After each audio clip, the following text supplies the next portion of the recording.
So a couple of weeks ago, we filmed a video asking the question, who else outside of Edo Madara would be able to defeat the 5 Kage who fought against Edo Madara in the 4th Great Shinobi World War? And we ended up coming to the conclusion that a lot of people could defeat these 5 Kage. Alive Hashirama, DMS Kakashi, KCM2 plus Sage Mode Minato, and so on and so forth. However, today I got a rather interesting email. An email that asked me to take this prompt and flip it upside down. See, this email asked me, rather than trying to figure out who could defeat these 5 Kage, instead could I try to figure out what iteration of 5 Kage could defeat Edo Madara. And at first, as I sat there and thought about it, I kind of scoffed at the idea, because a fair amount of either the strongest Kage or the second strongest Kage in the history of all of the villages involved in this battle against Madara were already fighting against him. And therefore, while the Kage from the 4th Great Shinobi World War aren't really thought about in the highest level of regard, the 5 Kage that fought against Madara might have been one of the better teams that the 5 ninja villages could have ever staffed in this battle against him. But as I looked back into the story and thought further on the prompt, I realized that may not be true. Yes, there were absolutely some Kage who were involved in this battle against Madara who are either the strongest or second strongest Kage in the history of their village, but there's also some really weak points. And thus today, I want to address those weak points, because today I want to answer the question of what 5 Kage could defeat Edo Madara. Before we get to drafting a Kage dream team, guys, please, for me, like this video, subscribe to the page, and hit that noti bell. So, kind of like we did in our previous video talking about this exact same fight, before we get into the idea of what Kage would be suitable to take on an Edo Madara, let's quickly break down exactly how powerful Edo Madara is. Now, as we saw over the course of Edo Madara's battle against the 5 current Kage in the 4th Great Shinobi World War, while the 5 current Kage were able to land multiple blows on Madara that should have killed him if he wasn't an Edo Tensei revival, once Madara truly got serious, that is to say, busted out his perfect Susanoo, he was able to decimate all 5 of the Kage almost immediately. And the only reason that the 5 Kage were able to survive this encounter in the first place is because Tsunade was there and she was able to use Lady Katsuyo in combination with her strength of 100 seal to bring all of the basically dead Kage back to life. But just establishing the fact that Edo Madara was stronger than Tsunade, Mei, Inoki, the 4th Raikage, A, and Gaara isn't really enough to establish what Kage should be able to defeat him. Let's go over what Madara is bringing into this fight, what he was able to do in this fight, and where that puts him in a scaling perspective. Madara heading into this fight was by far and away not the strongest version of Madara we would see in the 4th Great Shinobi World War, but it was, at that moment, the strongest iteration of Madara we'd ever seen, and the strongest iteration of Madara anybody had ever seen. Madara was revived with a perfected, healed, peak strength body from Kabuto. He had access to both of his Rinnegan, something he didn't have access to until he was in his late 80s and already plugged into the Geto statue. He also had access to his EMS and therefore all of his EMS-based abilities that he was able to switch to by simply flipping off his Rinnegan, kind of. And though, well, it's not revealed until his later battle against Edo Hashirama, Madara in this form also had Hashirama's cells, which would provide him a healing factor and a chakra boost, which really isn't all that relevant, because as an Edo Tensei revival, he has infinite regeneration and infinitely refilling chakra. So the Hashirama boost doesn't really become relevant until Madara is able to fight against Edo Hashirama and absorb his Senjutsu chakra and therefore activating Hashirama's Sage Mode. So all in all, Madara has a peak strength body, 2 Rinnegan, his EMS, infinitely refilling chakra, and an infinite regeneration factor, meaning that the only way to defeat him in combat is to seal him, something that the Shinobi forces were almost able to do with the help of Edo Hashirama. And before we get into scaling Madara, I do want to lay down some ground rules here. Ground rules like A, we won't be using Hashirama, B, we won't be using Naruto, and C, we won't be using Edo forms. See, because it was very clearly depicted that Edo Hashirama is roughly equal to Edo Madara after Edo Madara took out the 5 Kage, as the battle between Edo Hashirama and Edo Madara ended in kind of a tie, as Edo Hashirama was able to pin Madara under his god deity gate, and Edo Madara was able to immobilize Hashirama with his black chakra receiver rods. And therefore, if it wasn't for the interference of Black Zetsu and forcing Obito to use Rinne Rebirth, therefore giving Madara a chakra boost that allowed him to break out of the god deity gates, Madara actually would have been sealed in that moment by Sai and the rest of the sealing ninja. And mind you, it's widely believed that Edo Hashirama wasn't a peak power Hashirama. And so if we were to use Hashirama in this argument, it would be a stronger version of Hashirama that almost definitely would probably be able to solo Edo Madara in this form. And obviously, Naruto is stronger than even Hashirama. On top of that, we're not going to be taking into consideration Edo forms of Kage, because Edo forms of Kage, like Minato, are massively broken and also stand a pretty good chance at 1v1ing this iteration of Madara. So no Edo forms, no Hashirama, no Naruto. Cool. Moving forward, we've now established that this version of Edo Madara was so powerful he was able to fight Edo Hashirama to a relative standstill. A standstill that he was able to be the victor of, but only because Black Zetsu, the quite literal genius that piloted the entire plot of Naruto, was on his side. Now, fortunately, because Madara undergoes no differences between his battle against Hashirama and his battle against the 5 Kage, those are just 2 separate battles we can use to scale exactly how powerful this iteration of Madara is. And thus, if we go line by line in both of these fights, we can go chronologically and see in the beginning of Madara's battle against the 5 Kage, he gets speed blitzed by A. Which doesn't necessarily make Madara slow, as at this point in time, A was, if not the fastest person on Earth, the second fastest. And after being speed blitzed by A, Madara then has to use his Susanoo ribcage to block an acidic mud attack from Mai, implying that the Kekkei Genkai attack of Mai would be enough to injure his body to a possibly devastating state. He then, upon activating his Susanoo, uses the long-range Susanoo attack of a Magatama and throws it at Gaara and Inoki. However, Gaara and Inoki are able to block this attack with the combined forces of a sand shield and a stone golem, implying that one of Madara's more powerful-ish attacks, as after all it is derived from a Susanoo, can be blocked by some medium to high-level Kage defensive abilities. Gaara is then able to wrap Madara up in a sand prison, specifically a Grand Sand Mausoleum, one of the most powerful Fuinjutsu in all of Naruto. However, this Grand Sand Mausoleum didn't have the signature curse marks of magnet release that make it truly one of the strongest Fuinjutsu in all of Naruto. And thus, with Madara being able to break out of it is impressive. It's not Oroshiki breaking out of Boruto Gaara's Grand Sand Mausoleum level impressive. Mu at this point is being piloted by Kabuto, then tries to jump into the fight, but is immediately blasted out of the fight by the combined forces of Inoki and A. Because even though A was already fast enough to be able to speed blitz Madara, Inoki clambered onto his back and used lightweight boulder jutsu to make A even faster, making A, at that moment in time, undoubtedly the fastest fighter in the universe. I don't think Minato is revived at this point, and Naruto didn't have KCM2. But the combined forces of A and Inoki don't stop there, as they also use their abilities to wipe out a Madara clone who's Susanoo Claddin, implying that the combined forces of these two are not only fast enough to hang with Madara, but also have enough offensive ability to destroy him, though neither of them technically have the moveset to get rid of an Edo Madara because neither of them specialize in Fuinjutsu. And that's really one of the biggest glaring weaknesses that comes with this iteration of the 5 Kage fighting against Edo Madara, as the only, and I mean only member amongst them that has any Fuinjutsu ability is Gaara. And while Gaara is one of the top 5 greatest Fuinjutsu users in all of Naruto's history, only having one person who stands an actual ability to get rid of the opponent that you're fighting against is not a great way to approach a battle against a high-level threat. Madara then gets real testy about the fact that the 5 Kage are even remotely pushing him and decides to bust out some crazy high-level wood release, using a deep forest emergence to cover the entire battlefield in a forest. A forest that releases poisonous, noxious gas that puts all of the Kage into a deep sleep that is about to kill them until Madara makes the grievous mistake of not getting rid of all the rocks on the ground. Because Inoki sees a rock, remembers the will of stone, and busts out a dust release that's able to wipe out the entirety of the deep forest emergence, saving the lives of the 5 Kage, and also hitting Madara with an attack that would have been fatal if Madara wasn't an Edo Tensei revival. And now that the 5 Kage have recovered, Tsunade unlocks her strength of 100 seal, flies up to Madara, also speed blitzing him, kind of like A did earlier, and breaks his Susanoo ribcage with just some basic taijutsu. This is after, obviously, though, A is also able to crack Madara's Susanoo ribcage, possibly weakening it. However, this means that a strength of 100 seal, Tsunade is able to break through Madara's ribcage, and A, using his lightning cloak, is able to crack it, and therefore would probably be able to break it with a couple of hits. And Tsunade, after she breaks through Madara's Susanoo ribcage, punches out his chest, another wound that would have been fatal to anybody who wasn't an Edo Tensei. Gaara then, after this, once again tries to seal Madara using his Grand Sand Mausoleum. However, this one does have curse marks, and rather tellingly, Madara actively avoids this Grand Sand Mausoleum instead of letting himself get sealed and breaking out of it like with the last one, implying that the curse marks are the real big difference maker here, and that this version of Madara could 100% be sealed by Gaara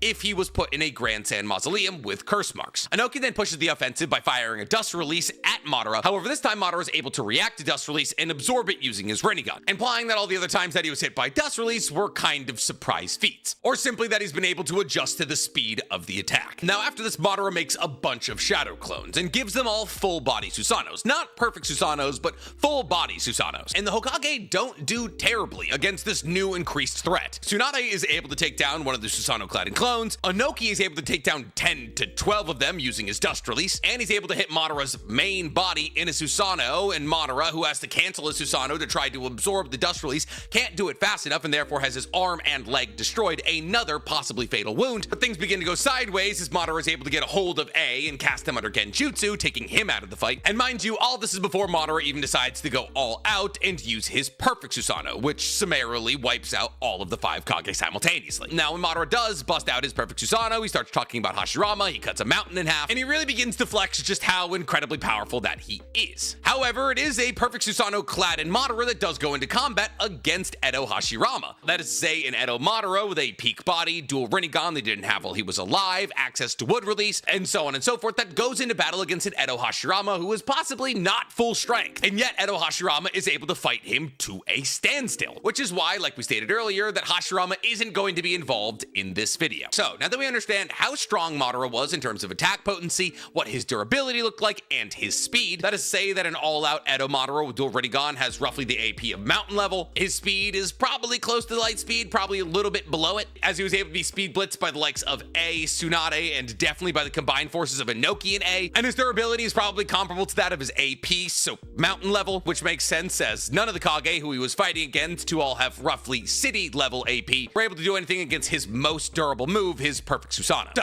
what 5 Kage would be able to stand up against the foe of this level? Well, obviously, the best way to approach this kind of video would be to just establish the 5 strongest Kage, that is to say the strongest Kage from each village that's not named Hashirama in Naruto. So let's do that right now, going from our weakest entry on the list to our strongest. And remember, like we already established, a lot of the strongest Kage of all time were already involved in this fight, so you're gonna see some overlap. But first, let's start with the Mizukage who would be involved in this fight. Unfortunately, we don't have a lot of tape on any of the Mizukage not named Mai or Chodro, who are both definitely not the strongest Mizukage of all time. See, the title for strongest Mizukage of all time is kind of a two-person race between Yagura and Gengetsu, both of whom the only real feats we have are from the Fourth Great War. So let's talk about Gengetsu first. See, pretty much the most impressive thing about Gengetsu is the fact that Gengetsu was responsible for the death of Mu, the legendary non-human second Tsuchikage, the creator and possibly most proficient user of dust released ever, and one of the most formidable foes on the Fourth Great Shinobi World War battlefield. And while the feats that Mu has during the Fourth Great Shinobi World War kind of trounce anything that Gengetsu pulls off, since we are taking the Hokage while they were alive, since Mu was able to kill Gengetsu and Gengetsu was able to kill Mu,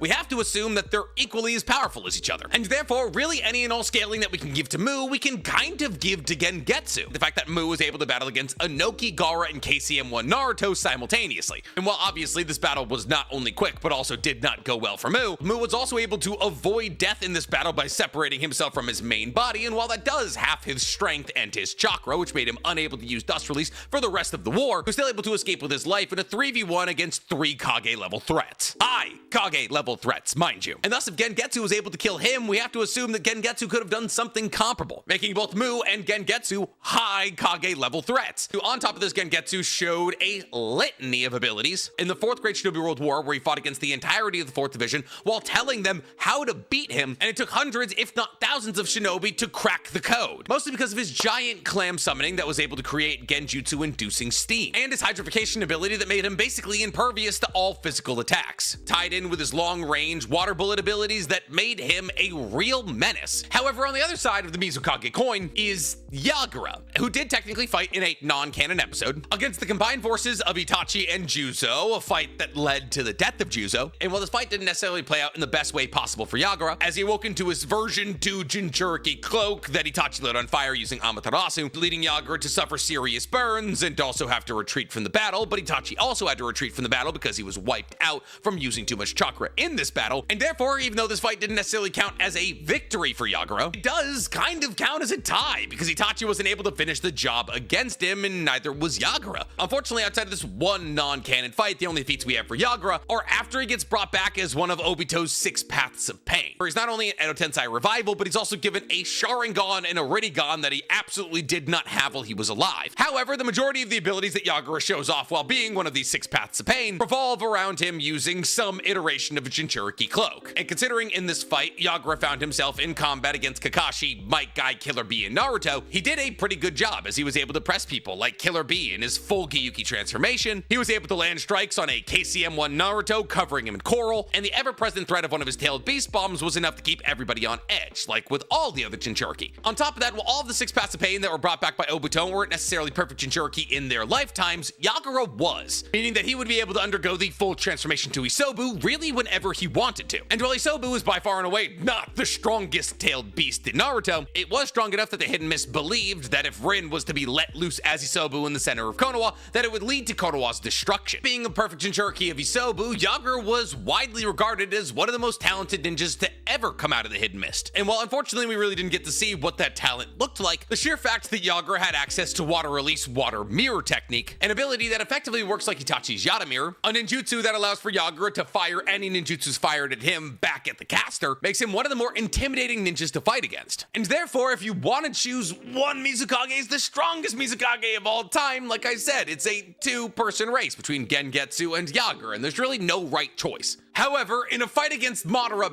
there kind of is a right choice. See, because while usually perfect Jinchurikis are 100% immune to Genjutsu, Yagura lives almost the entirety of his short and painful life under the Genjutsu of Obito. And while Tsunade does compare this Genjutsu that Obito uses against Yagura to that of Kodo Matsukame, one of the strongest Genjutsu in existence, there's really no reason to believe that Obito is a better Genjutsu user than Madara, who is the most well-rounded ninja in the history of ninja. I mean, Madara, in the fight against the 5 Kage, literally catches A, casts him under Genjutsu, and just tosses him. Madara also has Genjutsu prowess powerful enough to control Kurama and all 9 of the tailed beasts simultaneously, something that Obito has also been displayed doing. Tie that into the fact that if you put Yagura in this fight, he may technically be sympathetic to either Obito or Madara, as the Hidden Mist Village was under the control of Madara before it was under the control of Obito, and Yagura doesn't feel like the best choice here. Rather, I would opt for Gengetsu. As one, I don't think there's really any solid arguments to claim that Yagura is stronger than Gengetsu, and 2, I think the long-range ability of Gengetsu plus his hydrification technique plus the fact that he brings Genjutsu prowess to the battlefield offers a more diverse bag for the rest of the Kage to lean on than just, oh, there's Yagura and now he's Isobu, when it's been displayed to us multiple times that the tailed beasts are really no issue to Madara. So for Mizukage, we're going with Gengetsu. But what about at Raikage? Kind of like with Mizukage, the strongest ever Raikage is really only a 2-man race. It's A and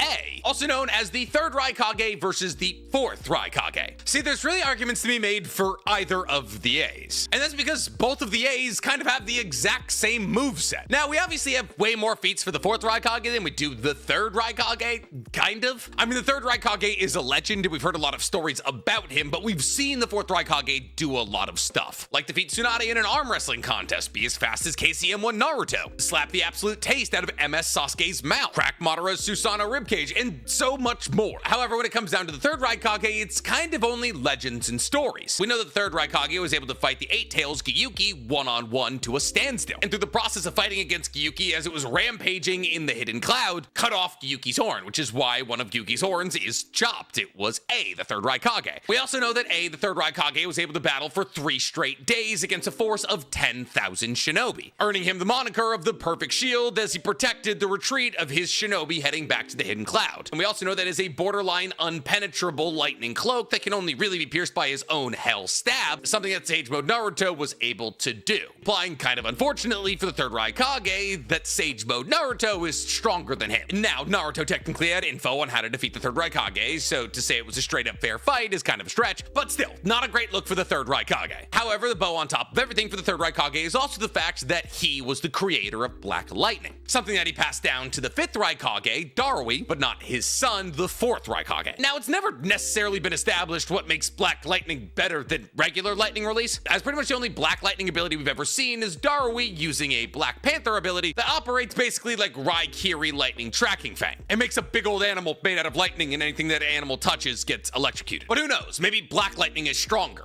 And at this point, Cody, insert the "you've never had Black Lightning before" meme. You've never had Black Lightning before. Now, there is also technically an argument to be made here that Darui should actually be the Raikage in charge of fighting against Madara, as Darui was able to throw hands with the likes of Kinshiki and Boruto, but I'm gonna try and not use Boruto feats, because so was Koratsuchi, and the idea of Koratsuchi possibly being stronger than Inoki just doesn't sit right with me, and the idea of Chojuro being possibly the strongest Mizukage of all time also does not sit right with me. So, strictly based on the fact that the 3rd Raikage had access to Black Lightning and was powerful enough to fight against the 8-Tails by himself, I'm gonna have to say that the Raikage involved here here is gonna be the third Raikage. However, the difference in power of that swap from the third to the fourth isn't all that much. It's really a moot point. Now let's talk about the Kazekage that's going to be involved in this fight. And for that, well, we're not going to see a whole lot of change. Because by far and away, the strongest Kazekage in history is Gaara. Maybe in a couple of years, the strongest Kazekage of all time will be Shinki. And sure, the third Kazekage has been talked about as the strongest Kazekage of all time because of his Iron Sand ability. And Iron Sand is just inherently stronger than regular sand. But the third Kazekage died in one-on-one combat to Sasori, who, and this isn't meant as disrespect to either Granny Chiyo or Sakura, lost to Granny Chiyo and Sakura, who I'm sorry, the iterations of who fought against Sasori don't stand a chance in combat against Madara. All of that into the fact that we need Gaara's ridiculous Fuinjutsu to possibly stand a chance of getting rid of Edo Madara in the first place, and yeah, he is the only reasonable choice at Kazekage. He stopped meteors pulled from high orbit thrown by Madara before. He protected the entirety of the Hidden Sand Village from a C2 explosion from Deidara. Madara felt the need to avoid his Fuinjutsu, and later on in Boruto, though I said I'm not trying to include Boruto feats, but the only reason I'm including this feat is because it's the same jutsu, he showed the ability to be able to seal Oroshiki with Grand Sand Mausoleum for a couple of minutes, if not maybe an hour. And while at this point in the Fourth Great Shinobi World War, he hadn't trained his taijutsu like he did during the blank period that made him on par in taijutsu with the likes of Naruto, he did display in his fight against Madara that his sand shield would be enough to stop some of Madara's more powerful attacks, like his Magatama. Now, could he stop things like Madara's perfect Susanoo katana swings? No, probably not. But his high maneuverability and his speed would probably allow for him to dodge them. So, thus far, we have Yagura as our Mizukage, the third Raikage as our Raikage, and Gaara as our Kazekage. So, who do we have as our Tsuchikage? Well, like with a lot of the other Kages here, it is also, once again, a two-man race. And I'll tell you right now that two-man race is not between the first Tsuchikage, who might have been able to control bees, and Korotsuchi. Because yes, like we've already established in the Boruto timeline, Korotsuchi does throw hands with the likes of Kinshiki, who should be actively compared in strength to the likes of Jubidara or Jubito. I just have no idea how to wrap my mind around what Korotsuchi could have possibly done during the blank period to get that much stronger. And thus, no, in actuality, the two-man race is between Mu and Inoki. However, unlike all of the other two-man races here, I don't think this one's all that close. Yes, like we've already established, Mu was strong enough to kill Gengetsu. On top of that, he was strong enough that Kabuto singled him out as the person to control as a vessel on the battlefield of the Fourth Great Shinobi World War. And this was a good idea. As the creator of Dust Release, he had access to one of the most devastating offensive abilities ever created in Naruto. And with infinitely refilling chakra, having access to an offensive ability that has the ability to atomize whatever it touches is a pretty good choice. However, when it comes down to it, Mu is kind of a one-trick pony. Now, when your one trick is Dust Release, you can be a one-trick pony. Especially when you can also use lightweight boulder jutsu on yourself to fly. But between Dust Release, the ability to split himself in half if hit with a deadly move, and the ability to fly, that's basically all we see from Mu. And while Mu is able to use these three abilities to fight against KCM1 Naruto, Inoki, and Gaara simultaneously, he, like we've already established, does not win this fight, and it's over pretty quickly. On top of this, a very out of his prime Inoki was fighting on par with Mu here. After, mind you, Inoki had been involved in way more fights than somebody in their mid-80s should be. I mean, prior to fighting Mu, Inoki had to use lightweight boulder jutsu on a literal falling meteor to make sure that it didn't kill the entirety of the Shinobi Alliance, on top of just a bunch of other miscellaneous fights, all while being in such bad non-prime shape that any kind of movement stood a chance of throwing his back out. And that iteration of Inoki was able to fight on par with Mu. So if I had to choose a Tsuchikage, I would go with Inoki. But I'm not taking the 85-year-old Inoki. I'm taking a prime Inoki, because if I can bring the third Raikage back to life and have him fight against Madara, then I can have a prime Inoki. And considering the fact that a deeply, and I mean deeply, non-prime Inoki was identified as Madara as his biggest threat, which was 100% corroborated by the fact that Madara was hit 3 times in his battle against the 5 Kage, and 2 of those times was by Inoki. Inoki was able to eviscerate 10 to 12 of Madara's Susanoo-clad in clones with 1 Dust Release, then yeah, Inoki, especially in his prime, absolutely has the chops to fight against Madara. Now, some of you are probably going to say, but Nick, hasn't Prime Inoki fought against Madara before? Didn't Madara fly off to the Hidden Stone Village and fight against Mu and Inoki simultaneously and beat the taste out of their mouths? Well,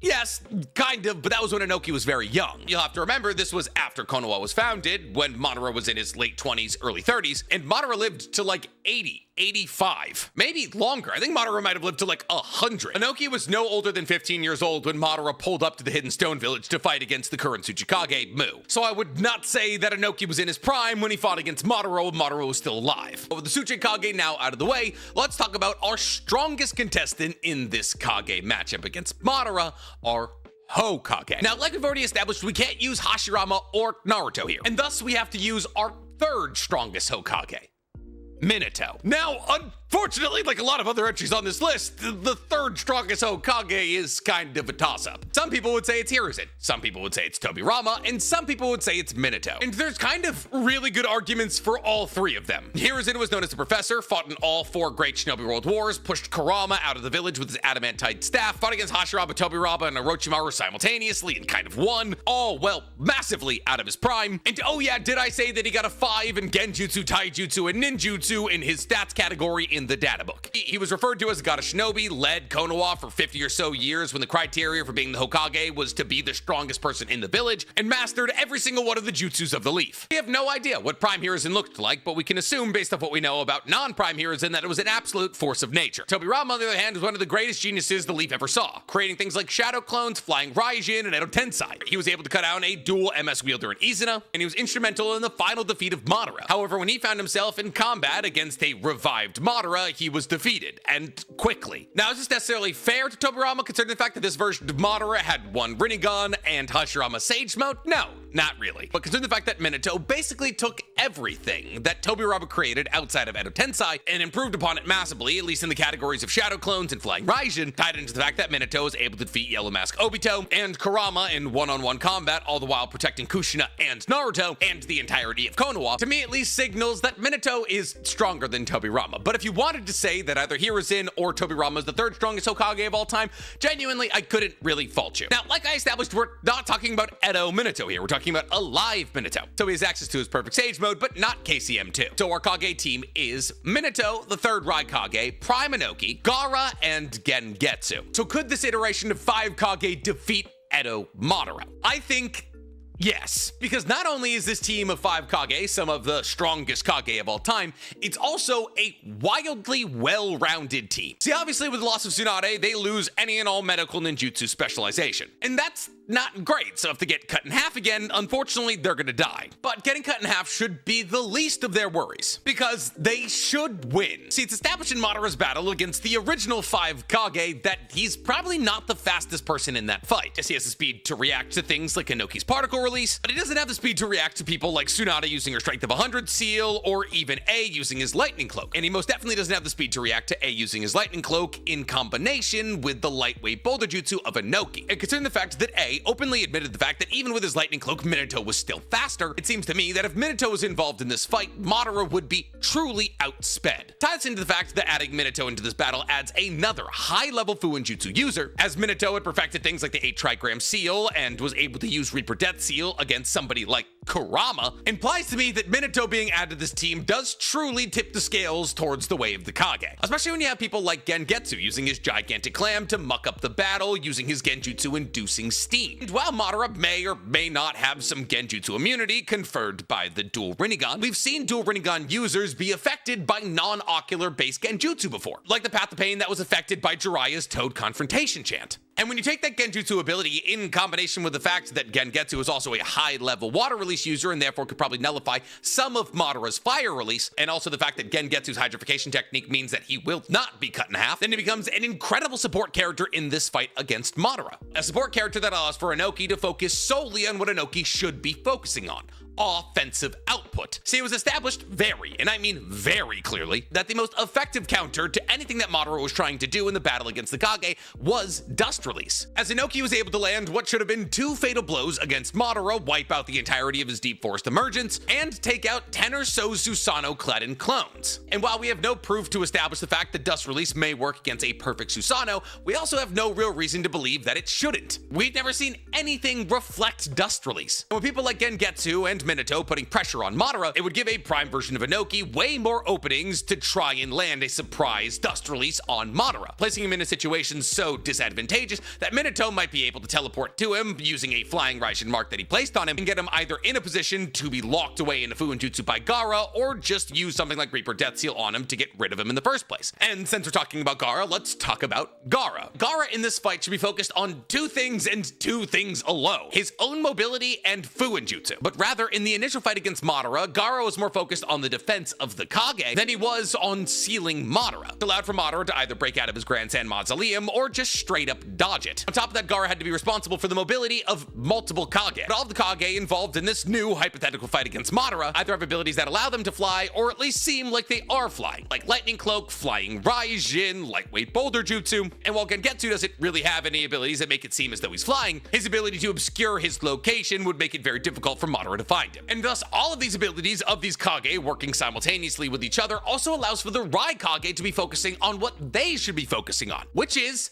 being a high-speed tank. The third Raikage is known as the perfect shield for a reason. And while I don't think the third Raikage's Lightning Cloak would be able to fully tank a full power attack from Madara's perfect Susanoo, I do think if anybody out of those 5 Kage stands a chance at tanking one of those attacks, it is the third Raikage. And therefore, instead of Gaara focusing on defense, it should actually be the third Raikage, who should have speed comparable to that of A, and therefore comparable-ish to that of Minato, and thus the two of them would be able to perpetually frustrate Madara. On top of that, as it's been established that the third Raikage has the AP to battle against Gyuki, who was able to shove a tailed beast ball back into the throat of the Ten Tails, mind you, and also has the durability to fight for 72 straight hours using his Lightning Cloak and Hell Step. If anybody's gonna have the longevity to last throughout a long fight here, it's the third Raikage. So do I think this is a clean-cut, obvious victory for these 5 Kage?